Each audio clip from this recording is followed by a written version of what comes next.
Hello दोस्तों, कैसे हैं आप लोग। दोस्तों, आज हम बात करने जा रहे हैं पटना बिहार में सबसे बड़ी coaching Khan GS research centre and सबसे बड़ी लाइब्रेरी चलाने वाले खान सर के बारे में।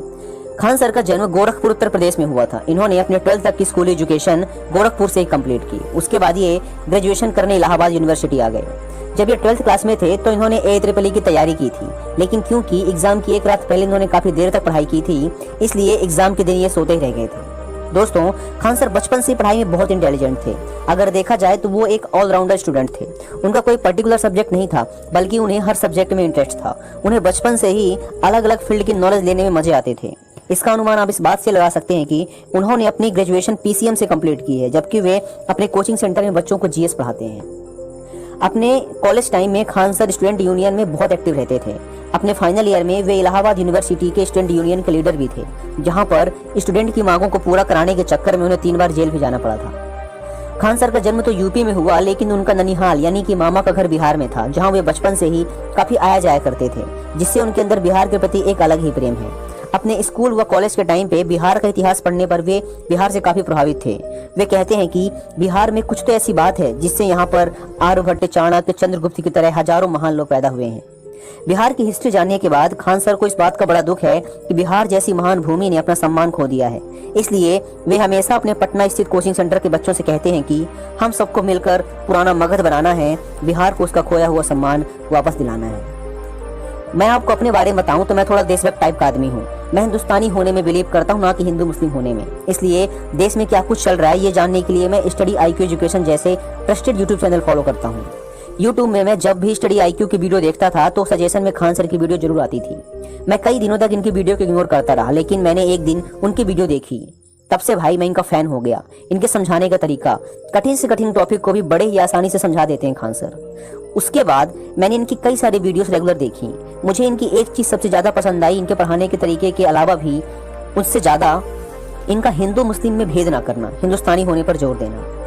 खान सर अपने कोचिंग सेंटर में ईद, दिवाली, दशहरा, क्रिसमस, होली, सरस्वती पूजा, रक्षाबंधन सब बड़े धूमधाम से मनाते हैं। मुस्लिम होने के बावजूद वे हिंदू, मुस्लिम, सिख, ईसाई सबके त्योहारों को मनाते हैं। वो अपने कोचिंग सेंटर के बच्चों को भी यही सिखाते हैं कि हमें हिंदू, मुस्लिम या सिख, ईसाई नहीं बल्कि हिंदुस्तानी होना चाहिए। मैं अपना पर्सनल बताऊं तो APJ अब्दुल कलाम के बाद ये दूसरे ऐसे मुस्लिम भाई हैं जिनसे मैं इतना प्रभावित हुआ हूं। अपनी इसी सर्वधर्म समान व हिंदुस्तानी होने की विचारधारा की वजह से कुछ विशेष समुदायों के लोगों ने 11 मई 2019 को इनकी पटना स्थित कोचिंग सेंटर पर जबरदस्त बमबारी कर दी थी। एक्चुअल में हुआ ये था कि खान सर अपने कोचिंग सेंटर में हर त्योहारों को, चाहे वो हिंदू का हो, मुस्लिम, सिख, ईसाई किसी का भी हो, बड़े धूमधाम के साथ मनाते हैं। संक्रांत के दिन खिचड़ी का त्योहार होता है। खान सर ने अपने कोचिंग सेंटर में बड़ी मात्रा में दही चूड़े का इंतजाम किया। विकलांग बच्चों को खुद के हाथों से खिचड़ी खिलाई, वह बड़े धूमधाम से इसे मनाया। तब से कुछ धार्मिक समुदाय के द्वारा उनके पास धमकी भरे कॉल आने लगे कि आप मुस्लिम होकर हिंदुओं के त्योहारों में इंटरफेयर मत करिए, इस बीच छेड़खानी मत करिए। लेकिन खान सर इसे इग्नोर करते रहे। जब खान सर ने सरस्वती पूजा का त्योहार भी बच्चों के साथ बड़े धूमधाम से मनाया तो धार्मिक समुदायों ने साफ कह दिया कि हम आपसे इसका बदला लेंगे, अब आपको पटना छोड़कर जाना पड़ेगा। और इस बात का बदला लेने के लिए 11 मई 2019 को सुबह 9:45 में 15 से 20 लड़के हॉकी स्टिक, बैट, बॉम्ब, बारूद आदि के साथ कोचिंग सेंटर में घुसे। CCTV कैमरा, LED, लैपटॉप जो भी उन्हें मिला उन्होंने सब तोड़ फोड़ दिया। सारे स्टाफ और टीचरों को भी बुरी तरह पीट दिया और जाने से पहले उन्होंने 5-7 बॉम्ब भी फोड़ दिए ताकि दहशत का माहौल क्रिएट हो जाए। लेकिन खान सर कहाँ रुकने वाले थे। उन्होंने अगले ही दिन अनाउंसमेंट कर दिया कि आप चाहे हमारे जान ले लें, आप चाहे हमें मार डालें, लेकिन हम बच्चों को पढ़ाना नहीं छोड़ेंगे। एक्चुअल में खान सर ने पटना में एजुकेशन को इतना सस्ता कर दिया है कि और कोचिंग सेंटर्स और कोचिंग इंस्टीट्यूट को बड़ा नुकसान होता है। इन हमलों के पीछे दूसरे कोचिंग सेंटर्स वालों का भी हाथ माना जाता है। आप खान सर के coaching centre Khan GS research centre की लोकप्रियता को इस बात से भी समझ सकते हैं कि खान सर अपने एक कोचिंग सेंटर में पढ़ाते हैं, लेकिन उनकी उसी क्लास का लाइव सेशन 10 से 12 कोचिंग सेंटर में चलता है, जहां सिर्फ एक बैच में लगभग 2000 बच्चे होते हैं। यानी कि खान सर अपने एक बैच में लगभग 20,000 बच्चों को एक साथ पढ़ा लेते हैं लाइव क्लासेस के थ्रू। उनकी क्लास में सीटें कम पड़ जाती हैं तो बच्चे पीछे खड़े होकर कई घंटों तक पढ़ाई कर लेते हैं। खान सर ने खान GS रिसर्च सेंटर को बिहार का सबसे बड़ा कोचिंग सेंटर बना दिया है। खान सर का मेन फोकस इस बात पर होता है कि टेक्नोलॉजी का यूज करके बच्चों को ज्यादा प्रैक्टिकल तरीके से समझाया जाए, ज्यादा से ज्यादा टॉपिक्स को वीडियोस के फॉर्म में समझाया जाए, व शिक्षा को ज्यादा से ज्यादा सस्ता किया जाए।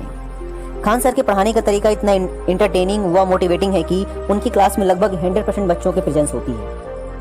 अब हम बात करेंगे some interesting facts about Khan sir. Khan sir Gorakhpur UP से हैं, लेकिन उन्होंने कोचिंग के लिए बिहार चुना क्योंकि वे बिहार में एजुकेशन को बहुत सस्ता करना चाहते हैं। उनका मानना है कि शिक्षा उस शेरनी का दूध है, इसे जिसने भी पिया वो दहाड़ा है। खान सर अपने स्टूडेंट लाइफ में बिहार के इतिहास से बहुत प्रभावित थे। उनका मानना है कि बिहार का पूरे भारतवर्ष में सबसे गौरवशाली इतिहास रहा है, लेकिन बिहार अपना मान सम्मान खो चुका है। इस सम्मान को दोबारा वापस लाने की जरूरत है, जो कि शिक्षा के माध्यम से संभव हो सकता है। उनका मानना है कि बिहार को पुराने मगध जितना सम्मान दिलाना है। आपको बता दूं कि बिहार को हमारे भारतीय इतिहास में मगध के नाम से जाना जाता था। मगध भारतवर्ष का सबसे शिक्षित, संपन्न, ताकतवर और महान साम्राज्य था।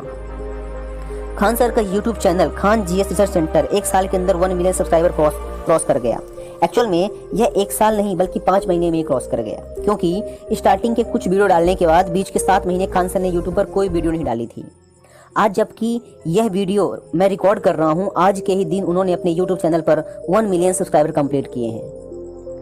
जब देश से जुड़ी किसी प्रॉब्लम पर ये वीडियो बनाते हैं तो वीडियो के अंत में इनके सॉल्यूशन इतने जोरदार होते हैं कि फिल्म स्टार अनुपम खेर जैसे लोग भी ट्विटर पर इनकी वीडियो को शेयर करते हैं। सिर्फ अनुपम खेर ही नहीं बल्कि दर्जनों ऐसे सेलिब्रिटी हैं जो इनकी वीडियोस को ट्विटर वगैरह में शेयर करते हैं। इनकी वीडियोस देखने के बाद कई बड़े नेता व मंत्री के इनके पास कॉल आते हैं, क्योंकि इनकी वीडियोस के लास्ट में जो सॉल्यूशंस होते हैं वो बहुत ही ज़बरदस्त होते हैं, बहुत ही अचूक होते हैं। खान सर जब शुरुआत में पटना गए थे कोचिंग सेंटर खोलने के लिए, तो पटना में उनके पास शुरू में कोई घर वगैरह तो था नहीं, इसलिए वो फ्लैट रेंट में लेने के लिए गए। लेकिन उस मकान मालिक ने उन्हें यह कहकर मना कर दिया कि आप मुस्लिम हैं, इसलिए हम आपको नहीं रख सकते। दूसरे फ्लैट गए तो वहाँ का मकान मालिक मुस्लिम था। उसने कहा भाई आप हिंदू तो नहीं, क्योंकि हम हिंदुओं को नहीं रखते। फिर खान सर कई और जगह पर गए और उन्होंने फाइनली वहाँ फ्लैट लिया, जहाँ के मकान मालिक ने उनसे यह कहा कि भाई हमें हिंदू मुस्लिम से कोई फर्क नहीं पड़ता। कुछ सालों बाद एक इंसान खान सर के पास अपनी बच्ची के लिए ब्लड लेने आता है। एक्चुअल में खान सर अपने कोचिंग सेंटर के बच्चों से ब्लड डोनेशन भी करवाते हैं। जब उस इंसान ने खान सर को देखा तो उसका मुंह खुला का खुला रह गया, क्योंकि वह इंसान कोई और नहीं बल्कि वह पहला मकान मालिक ही था जिसने उन्हें मुस्लिम होने की वजह से फ्लैट देने से मना कर दिया था। खान सर ने भी चुटकी लेते हुए कहा कि सर आपको हिंदू का ब्लड दूं या मुस्लिम का? उस इंसान ने कहा भाई कोई भी चलेगा। उस दिन के बाद से वह इंसान काफ़ी बदल गया। अब हम बात करते हैं खान सर की यूट्यूब इनकम के बारे में। तो एक्चुअल में यूट्यूब पर ऐसे कई वीडियोस है जिस पर ये अफवाह फैलाई जा रही है कि खान सर महीने का 8 लाख कमाते हैं, 10 लाख कमाते हैं। एक्चुअल में ये यूट्यूबर जिस भी इन्फ्लुएंसर जैसी वेबसाइट से ये डेटा उठाते हैं, तो एक्चुअल में उन डेटाज में यूट्यूब की एस्टिमेटेड इनकम दिखाई जाती है। एक्चुअल में जो यूट्यूब की एस्टिमेटेड इनकम होती है वो रियल इनकम से 5 से 7 गुना ज़्यादा होती है, और यूट्यूब ये जानबूझकर दिखाता है ताकि ज़्यादा से ज़्यादा लोग उनके प्लेटफॉर्म पर आने के लिए अट्रैक्टिव हो, ज़्यादा से ज़्यादा लोग यूट्यूब चैनल खोलकर ज़्यादा से ज़्यादा सोल्यूशन प्रोवाइड करें। तो एक्चुअल में जो इनकम होती है वो एस्टिमेटेड इनकम से 5 से 7 गुना कम होती है। जहाँ तक मेरा अनुमान है, जहाँ तक मैं जानता हूँ, तो खान सर महीने का लगभग 1 लाख रुपए के आसपास यूट्यूब से अर्न करते हैं।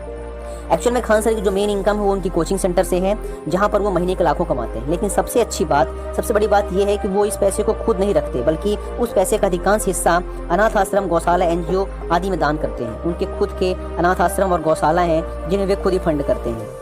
दोस्तों, अगर आपको लगता है कि खान सर ने यह अचीवमेंट बड़े ही आसानी से प्राप्त कर ली है तो आप गलत हैं। यह तो उनकी 18 घंटे मेहनत व पैशनेटेड कंटिन्यूस एफर्ट का परिणाम है।